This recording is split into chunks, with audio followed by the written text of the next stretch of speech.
3회에서는 마광숙이 남편 사망 후에도 엄마 공주실 박중근 분에게 술도가에 남겠다고 선언하는 모습이 그려졌습니다. 이날 오장수는 동생 오천수의 회사에 찾아갔다가 동생이 더 이상 회사에 다니지 않는다는 사실을 알게 됐습니다. 심지어 오천수는 2년 전 퇴사한 상태였고 그가 팀을 대표해 회사가 입은 손해에 책임지고 사표를 냈던 것.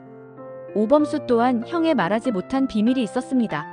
바로 아이를 혼자 키우고 있었던 것. 앞서 아내 영은 최윤영은 당신 뒷바라지 하느라 내 공부 그만두고 나만 희생했어. 더 이상 구질구질하게 살고 싶지 않아라며 아이를 두고 떠났던 것. 범수는 마광숙의 사고 나기 몇 시간 전에 형이 집에 왔었어요.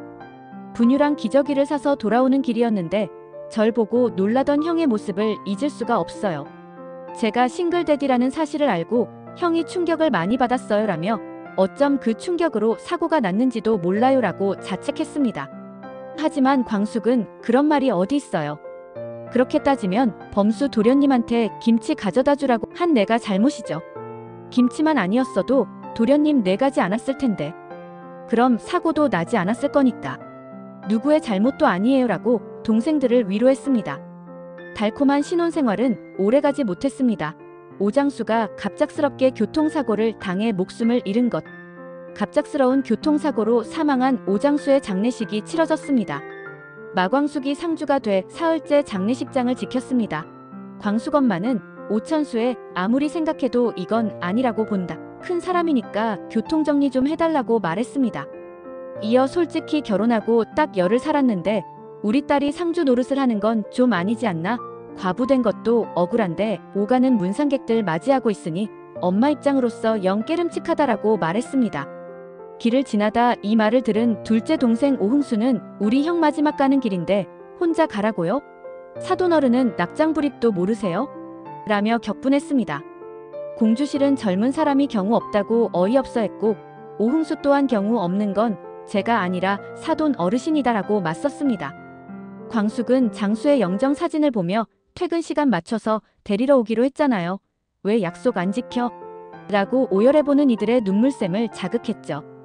마광숙은 오장수의 장례식장에서 하염없이 눈물을 흘렸습니다. 남편의 영정 사진을 마주한 마광숙은 어떻게 나만 두고 이렇게 먼저 떠날 수가 있냐? 이러는 법이 어딨냐? 이건 말이 안 되잖아. 장수씨 웃지만 말고 말 좀 해봐라라며 주저앉았습니다. 주실 광숙 엄마는 한순간에 미망인이 된 딸 광숙에게 결혼한 지 열흘밖에 안 됐는데 상주 노릇을 한다는 게 말이 되냐며 타박했고 이에 광숙은 상주 노릇이 아니라 상주 맞아. 나 장수씨 와이프야 라고 맞서며 팽팽한 대립을 이어갔습니다. 혼인신고를 안 했다고 생각한 공주실은 혼인신고도 안 했는데 와이프는 무슨 와이프냐라고 물었지만 마광숙은 신혼여행 다녀와서 했다라고 고백했습니다.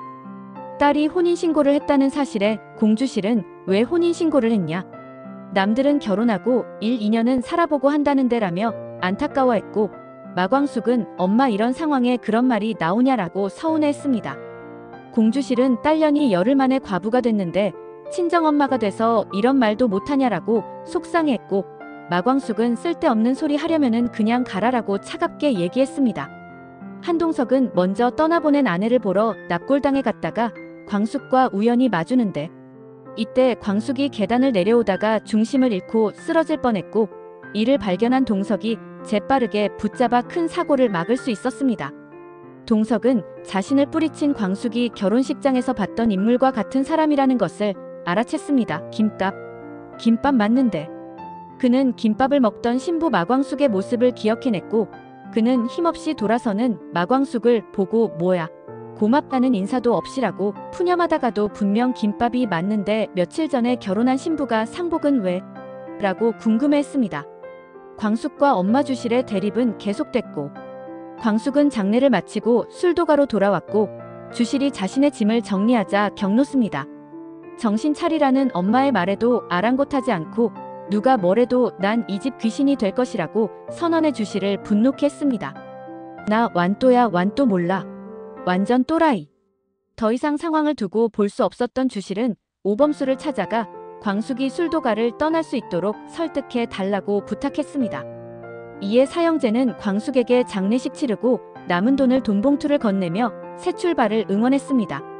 광숙은 한사코 거절했지만 계속된 형제들의 설득에 끝내 눈물을 보였습니다. 이어 장수를 잃은 형제들은 독수리 술도가 운영을 두고 심각한 고민에 빠졌고 결국 현실적 어려움에 부딪혀 술도가를 포기하기로 결정해 안타까움을 더했습니다.